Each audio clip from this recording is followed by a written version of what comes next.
तो हरियाणा भले औद्योगिक रूप से एक विकसित प्रदेश है, लेकिन हरियाणा मुख्य रूप से एक कृषि प्रधान राज्य है और यहाँ किसानों को लुभाने के लिए दोनों ही पार्टियों ने अपने मैनिफेस्टो में एमएसपी समेत कई वायदे किए हैं। किसी ने संकल्प नाम दिया है तो किसी ने गारंटी। अब चलिए आज हम आपको इसी हरियाणा प्रदेश में किसानों से जुड़े कुछ जरूरी इंटरेस्टिंग आंकड़े भी दिखा देते हैं। तो सबसे पहले तो हरियाणा में कितने फीसदी किसान हैं उसका एक आंकड़ा आपके सामने। कुल मिलाकर के है 81.83%। सीमांत यानी कि छोटे किसान है 67%, सबसे ज्यादा यही किसान है। मध्यम किसान 12%। बड़े किसानों की बात की जाए तो 2.83% ये किसान है। ऐसे में कुल आबादी इनकी हो जाती है, एक बड़ा वोट बैंक हो जाता है किसानों का 81.83% का। अब किसान सम्मान निधि का चुनावी कनेक्शन वो देखिए 2023 में जब चुनाव थे, जरा वो भी आपको दिखा देते हैं कब रिलीज की गई थी सम्मान निधि और कब कब कहां चुनाव थे। देखिए 2023 में 3 राज्यों में बड़े चुनाव थे, मध्य प्रदेश, छत्तीसगढ़ और राजस्थान में। 17 नवंबर को मध्य प्रदेश में, छत्तीसगढ़ में दूसरे चरण का मतदान हो रहा था 17 नवंबर को, राजस्थान में 23 नवंबर को एक चुनाव पड़ा था। अब देखिए 15 नवंबर को किस्त जारी की जाती है और उन तीनों ही चुनाव में आपको पता है नतीजे क्या रहे थे बीजेपी के पक्ष में। 2024 में अब जब चुनाव है तो 5 अक्टूबर को हरियाणा में चुनाव है और 8 को आपको पता है नतीजे सामने आएंगे और किस्त कब जारी हो रही है तो वो भी 5 अक्टूबर को, ठीक मतदान के दिन। और ये आप जानते हैं बखूबी कि अप्रत्याशित रूप से जो पहले 3 राज्यों की मैंने बात की, पिछले साल चुनाव हुए, मध्य प्रदेश, छत्तीसगढ़, वहां पर बीजेपी की सरकार बनी और राजस्थान भी। इसमें किसान सम्मान निधि का किसानों के मन पर कितना असर पड़ा, हालांकि इस पर चर्चा जरूर हो सकती है, लेकिन चुनाव के करीब ऐसे ऐलान बीजेपी की सोची समझी स्ट्रैटेजी का ही हिस्सा नजर आते हैं। एक डैमेज कंट्रोल की कोशिश नजर आती है।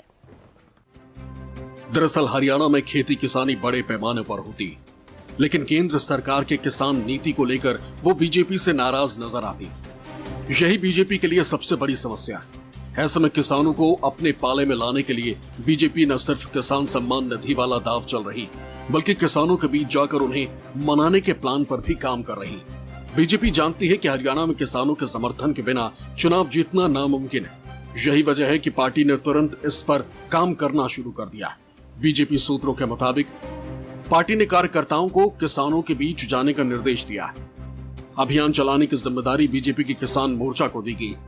बीजेपी किसान मोर्चा के कार्यकर्ता गांव-गांव जाकर चौपाल लगाएंगे। इन चौपालों में गांवों के प्रमुख लोगों के साथ बीजेपी के स्थानीय नेता और किसान मोर्चे के नेता मौजूद रहेंगे।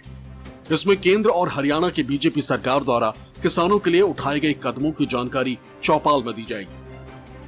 साथ ही बीजेपी के चुनावी घोषणा पत्र के 24 फसलों की घोषित न्यूनतम समर्थन मूल्य पर खरीद करने के वादे, 2 लाख युवाओं को बिना पर्ची, बिना खर्ची पक्की सरकारी नौकरी, शहरी और ग्रामीण क्षेत्रों में 5 लाख आवास समेत 5 लाख युवाओं के लिए अन्य रोजगार के अवसर उपलब्ध कराने जैसे वादों को भी प्रमुखता से गांव-गांव पहुंचाया जाएगा। किसानों ने जो 13 महीने धरने दिया था, हरियाणा की बॉर्डर्स पे धरना दिया गया था, हरियाणा और दिल्ली की बॉर्डर पे, तो जाहिर है उसका एक इमोशनल इशू है और ग्रामीण में खासतौर पर देहात का जो इलाका है वहाँ पर ये ज़्यादा ज्वलंत मुद्दा है। ऐसे में अब अगर बीजेपी लोगों के सामने जाकर किसानों के लिए समस्या क्या रही और उन्होंने क्या सोल्यूशन किया, इस तरह की बातें बताएगी तो उसका कोई बहुत लाभ होने की संभावना नहीं है। तो अब समय चला गया है, लोगों का मन आमतौर पर बन जाता है, लेकिन हर पॉलिटिकल पार्टी, बीजेपी को कहा भी जाता है कि वो आखिरी दम तक लड़ाई लड़ती है, वो बीजेपी अपनी कोशिश। उधर हरियाणा का किसान बीजेपी की योजनाओं से कितना खुश है, क्या किसान सम्मान निधि की राशि से वो खुश है, ये जानने के लिए न्यूज़ 24 की टीम हरियाणा के किसानों के बीच पहुंची। मोदी जी फिर वो हिसाब माना 3000 दे, वो बिल में कर काट ले है, उनके बिजली बिल में काट ले, जो देवे पिलसन वो वहाँ कर बिल वाल में काट ले के छोड़ा है, जमींदार में छोटे तो नहीं जमीन ना तो बिजन पीछे गेरे खाता में और ये जिस मारे भर गया जमीन को नहीं तो मारे खाता में रुपया भी को नहीं आ फालतू। इतने तो कदम सरकार ने गिनाए हैं कि हम किसानों को खाते में इतना पैसा दे रहे हैं, कितनी निधि योजना आ रही है, उसमें नहीं मिला कुछ नहीं मिला हमारे को, कुछ भी नहीं मिला हमारे को। तो भी परसों मैंने 140 का मुआवजा भी नहीं मिलता, सूखा पड़ता है यहाँ पे, मुआवजा मिलता ही नहीं। ना ही हमारे यहाँ पानी की सुविधा है, कुछ भी पानी की सुविधा नहीं इस गांव में, कुछ भी। हमारे तो साम इलाके को कोई मुआवजा नहीं। दरअसल हरियाणा में सीधा मुकाबला बीजेपी और कांग्रेस के बीच माना जा रहा है। दोनों ही दल अपनी अपनी जीत का दावा कर रहे हैं और एक दूसरे पर लगातार हमलावर है। यानी हरियाणा में मुकाबला टाइट है, ऐसे में चाहे कांग्रेस हो या फिर बीजेपी, दोनों ही दल अब किसान, युवा, महिलाओं को रिझाने में लगे। ऐसे में किसके वादे पर जनता कितना भरोसा करेगी, ये तो चुनाव के नतीजे ही बताएंगे। तो ये जो आपने सुना, जो हमने आपको दिखाया बातचीत एक महिला रिपोर्टर की महिलाओं के साथ, दरअसल ये रैंडमली आप कहीं भी चली जाइए, ऐसी नाराजगी बीजेपी के खिलाफ है। इसका एक ताजा उदाहरण खुद मनोहर लाल खट्टर के सामने तब सामने आया था जब वो एक छोटी सभा को संबोधित कर रहे थे। वहां पर एक युवा जो चुप नहीं बैठ सकता, खुलकर उसने कह दिया कि इस बार तो बीजेपी जा रही है और हिसार में तो कतई नहीं जीतने वाली। और वहां पर मनोहर लाल खट्टर खूब नाराज हुए, उस युवा को उस सभा से बाहर निकाल दिया। तो ये हो रहा है, ये दरअसल जमीन पर इस वक्त हवा का रुख दिख रहा है। लेकिन देखिए, जहां जहां चुनाव है वहां किसानों पर बीजेपी का दम कैसे दिखाई दे रहा है, क्या कर रही है बीजेपी। ऐसे में किसान सम्मान निधि से ही इसे जोड़कर समझने की कोशिश करते हैं।